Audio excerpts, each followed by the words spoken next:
Hello class, and welcome to your notes on lesson 7.4, the properties and applications of logarithms. Our objectives for this lesson are properties of logarithms, the change of base formula, and applications of logarithmic functions. Let's begin. Alright, so let's take a look at the properties of logarithms. In this example, we're looking at expanding logarithmic functions using properties. So we have, let me back up just a bit. We have three basic properties of logs. We have the product property that says log base a of x times y is equal to log base a of x plus log base a of y. As long as you have the same base, you can separate with addition. If it's multiplication, you can separate with addition. Okay. And if we have division, log base a of x divided by y, we can separate, when we have division, we can separate with subtraction. Okay, and then that is the quotient property. So we have the product property, quotient property, and the third property is the power property. And it says log base a of x raised to an r power. So when we have an r power, you can bring that in front of the logarithm as a coefficient and multiply by the log. Okay, so I'll write those out for us. Maybe. Okay, so the product property says log base a of x times y is log base a of x plus log base a of y. The quotient property says log base a of x divided by y is log base a of x minus log base a of y.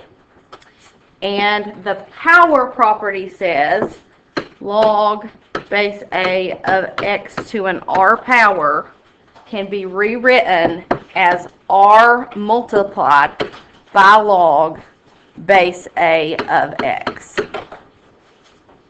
So back to our examples, we're being asked here to expand the logarithmic expression using properties to its most expanded form. So let's take problem A and put this in our notes.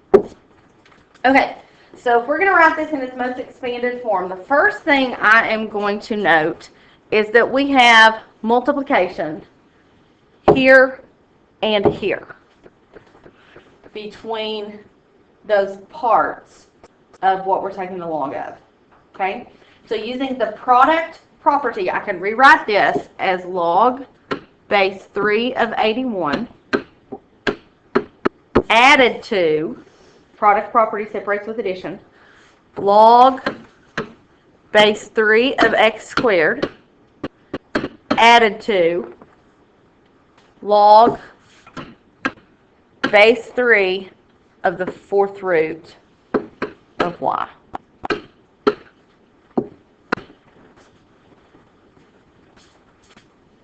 Okay, now looking at this first part, log base 3 of 81, if any logarithms can evaluate perfectly along the way, we should evaluate them.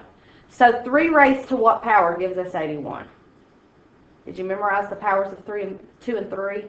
Really helps here, because I know that 3 to the fourth power is 81.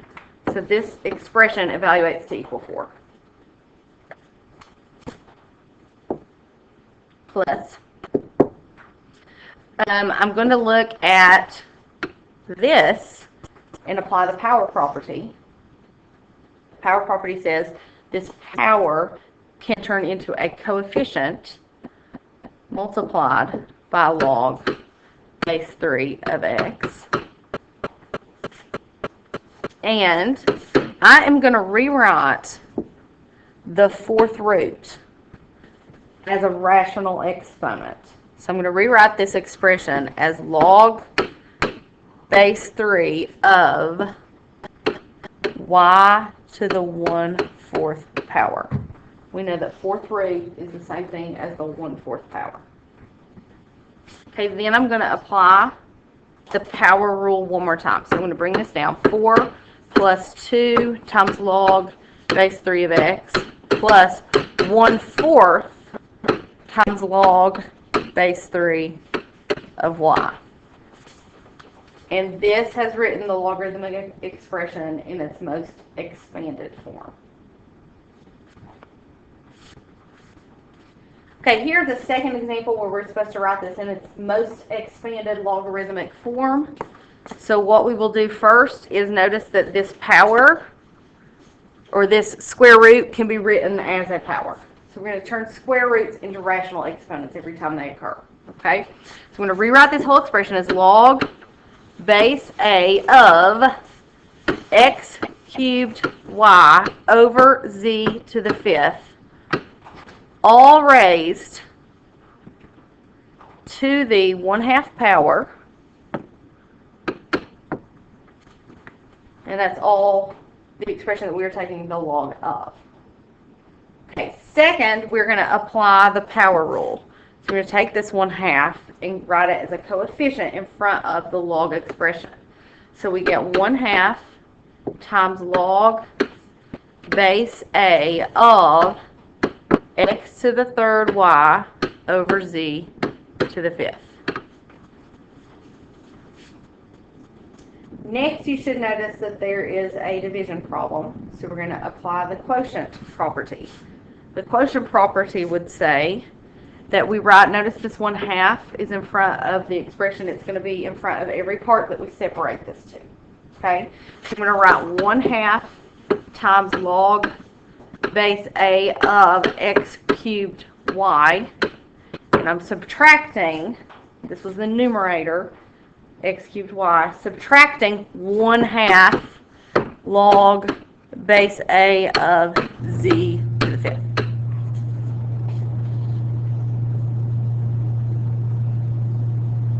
Continuing to separate as much as you can possibly separate. What would be the next thing that can separate further or expand? X cubed multiplied by y. So that's multiplication, so we expand using the product rule.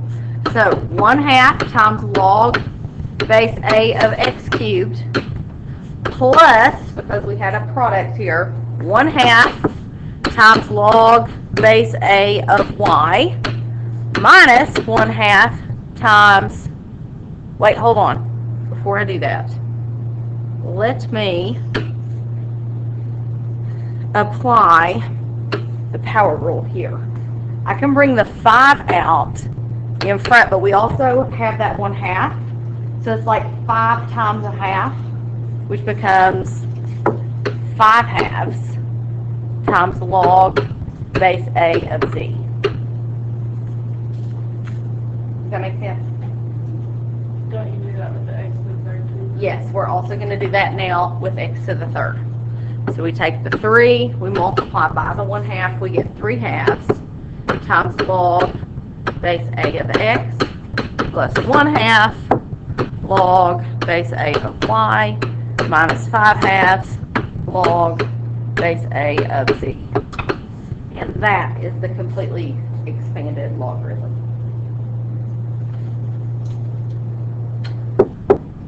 The next part of our notes is going to be about condensing the logarithmic expression as far as possible using properties. So now we are given an expanded expression and we're supposed to condense to a single log.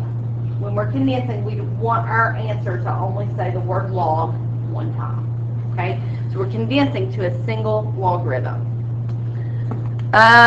So looking at example A.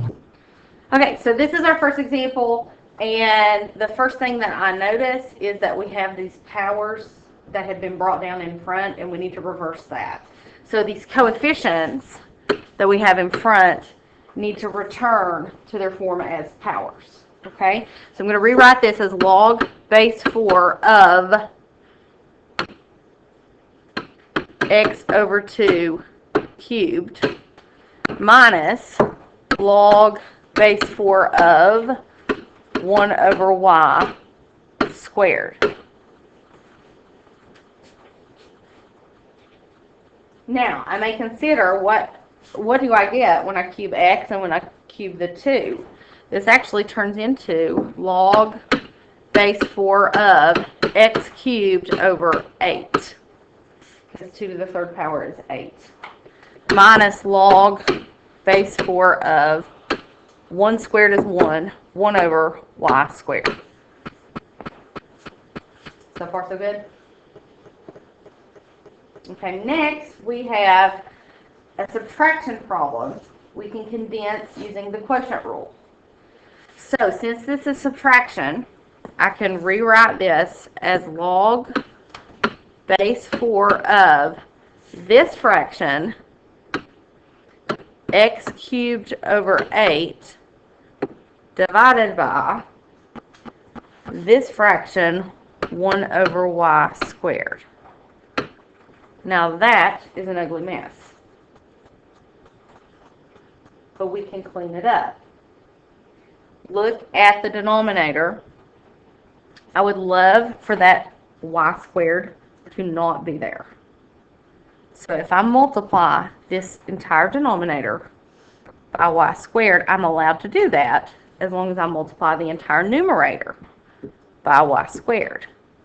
That is allowable because y squared over y squared is equivalent to multiplying by 1. Okay, so in the denominator, if I multiply by y squared, I can even express that as a fraction. It all cancels. In the numerator, if I multiply by y squared over 1, I'll get log, let me undo that. Log base 4 of x cubed y squared all over 8. And now I have condensed to a single logarithmic expression, and I have simplified as far as possible.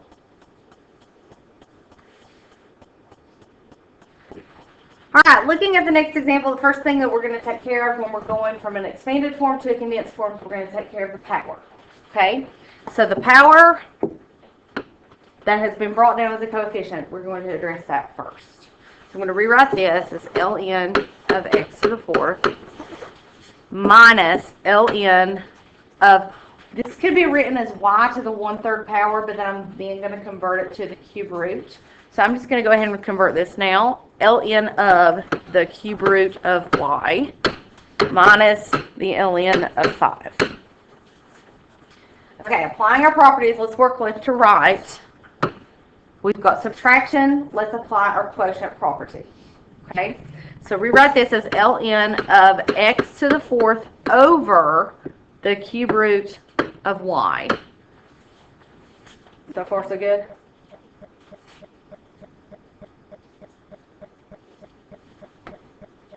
And then we're subtracting the ln of 5. We haven't worked with the last ln yet.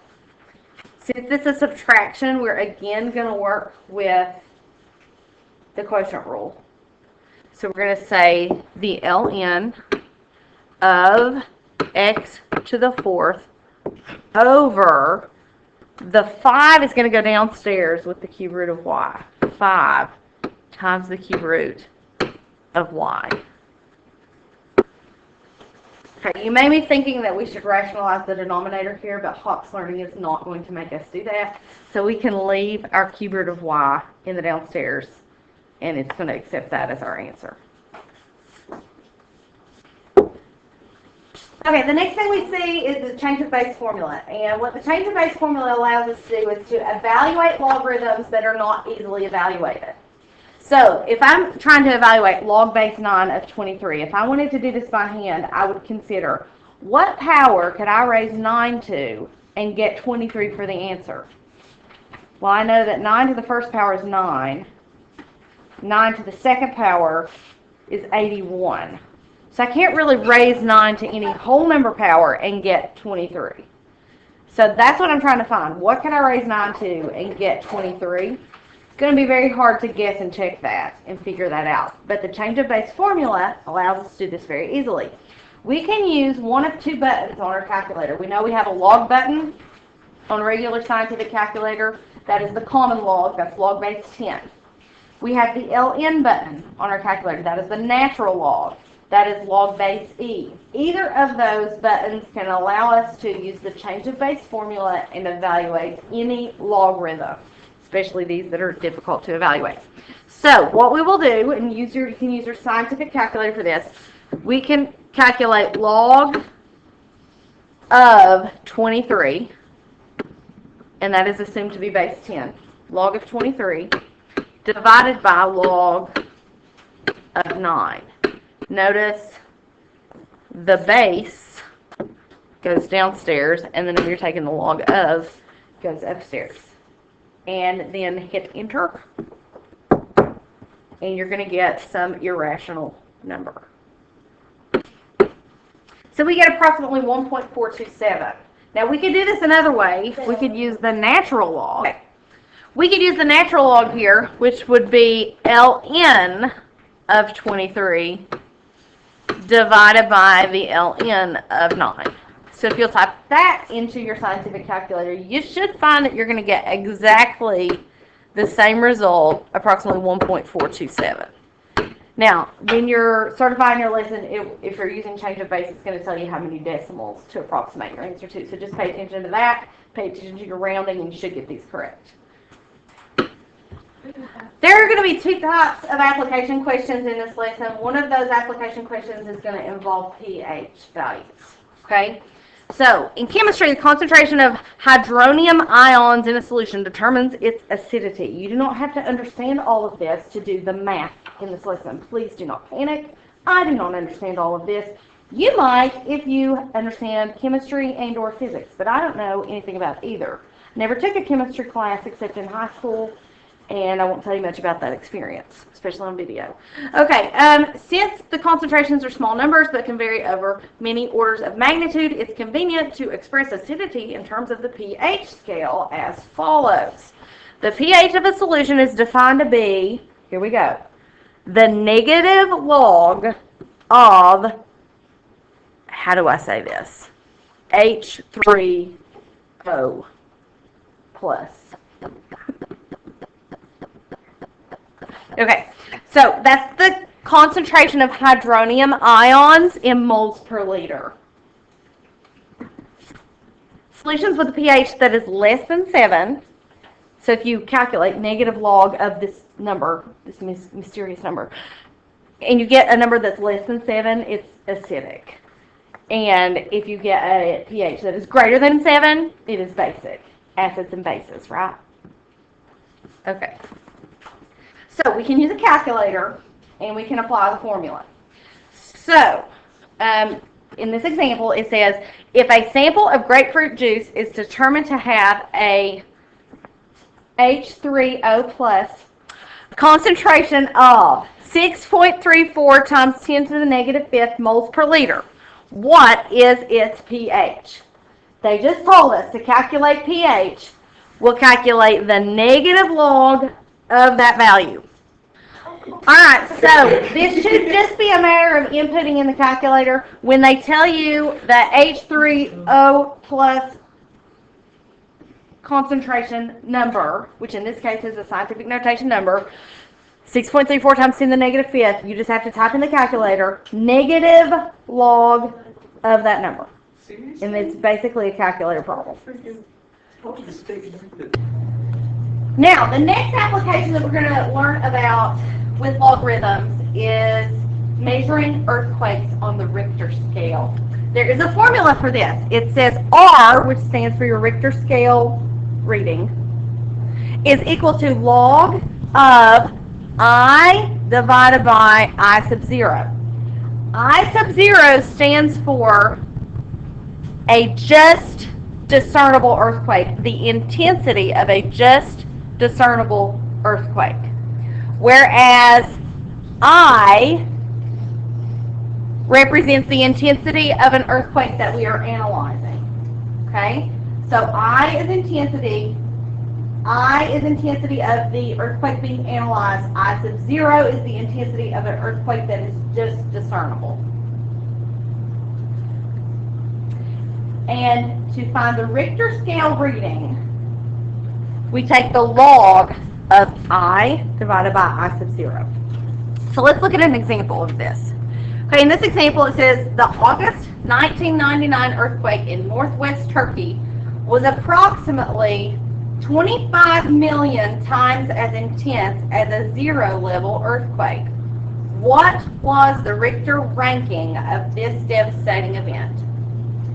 If we let I denote the intensity of this earthquake, which was 25 million,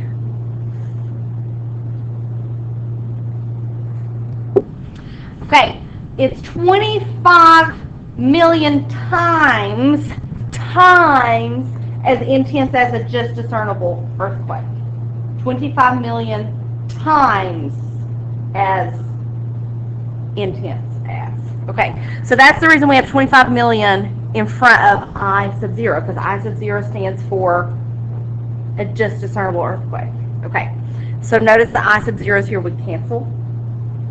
And then we're left with just the log of this 25 million, which is 2.5 times 10 to the 7th. Or you could type log of 25 million in the calculator. But 10 to the 7th, that's just 25 and 7 zeros. Right? No. 2.5 times 10 to the 7th. That is 25 and 6 zeros. Yes, because the 0.5 was moved one place as well. Anyway, you should be able to type this in the calculator. Log of 25 million. Let's try that. Our next application of logarithms is in measuring sound. We measure sound with decibels. Okay? Has anybody ever told you that music's too loud, turn it down a few decibels? We've heard that. Decibels is how we measure the intensity of sound. So like the intensity of earthquakes, decibels still use I sub 0. I sub 0 is the intensity of a just discernible sound. I is the intensity of the sound that's being analyzed, and D stands for the decibel level. The difference in this formula and the earthquake formula is we multiply 10 by log of I over I sub 0. Okay, so let's look at an example here. Given that I sub 0 is 10 to the negative 12, so they give us a just discernible sound is 10 to the negative 12 watts per meter squared. What is the decibel level of a pneumatic jackhammer at a distance of 3 meters for which the sound intensity was 2 watts per meter squared? It tells us the intensity for what we are measuring is the number 2. 2 watts per meter squared. So, I, in our formula, is 2. It also told us that a just discernible sound is 10 to the negative 12. So that goes here. And this should be a matter of typing the whole thing in the calculator. I think you can type in this entire expression here into your calculator. I don't think that you have to go on and do any of this. I think you should get 123 if you type this in. So let's practice that. Everybody get your calculators out, scientific calculator, type in what you see here, 10 times log of this expression. So that should work for us to get 123. The reading problems here are really just calculator problems. Okay, this is one that we found in practice, and we didn't really have one like this in Learn, so we're going to take a look at it. It asks us to write this as a single expression, as a single term that does not contain a logarithm. So I'm going to start by just working only with the exponent. Okay, I'm going to ignore the e for now, and I'm only going to work with the exponent. And I'm first going to see what can I do to condense this thing. Okay, so let's look at this middle term. What can I do to change that middle term? Okay, let's do that. So I've got e to the 4 minus ln of x to the 5th plus ln of y. Now, let's talk about the 4. I really would like for all 3 of these expressions to start with ln instead of having just a whole number. So if, I guess, what is the ln expression that would equal 4.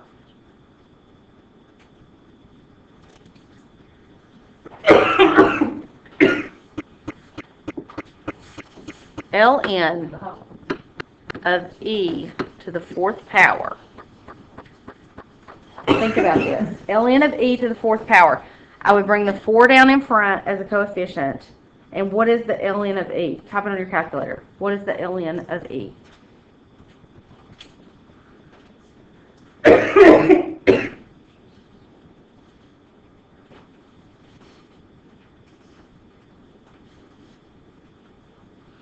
LA to the 4th. ln of e. Just ln of e. Oh, it won't? What's it? Can you delete the exponent? Put e to the 1st. ln of e to the 1st. 1. The ln of e itself is 1. Okay? So if I bring the 4 down as a coefficient, this expression here equals 4. Does that make sense? Okay, so I'm going to rewrite the 4 as the ln of e to the 4th, so that all 3 of my parts are going to have an ln. This is tricky. Okay, so I'm going to say that is minus ln of x to the 5th plus ln of y. Now, all 3 parts of this exponent have an ln. How do I further condense? Well, with subtraction, I can use the quotient rule. So if I look at these 2 terms, I can use the quotient rule. And I can write this as ln of e to the 4th over x to the 5th. Does that much make sense? Plus the ln of y. So far, so good? Okay. Now, I've got addition. I can apply the product rule. So I can write this as e to the ln of, if I product these, this will be e to the 4th times y over x to the 5th. And now, since this is e raised to a single ln expressions, one of the properties of natural logs is e to the ln cancels. Here is the single expression that does not contain a logarithm. So the answer to this problem is e to the 4th y over x to the 5th. That's what this evaluates to equal. E to the 4th y over x to the 5th. That's the tricky one. So I hope this helps you understand more about properties of logarithms and how we can use those properties to expand, condense logs, and to solve application questions. Good luck with your assignments.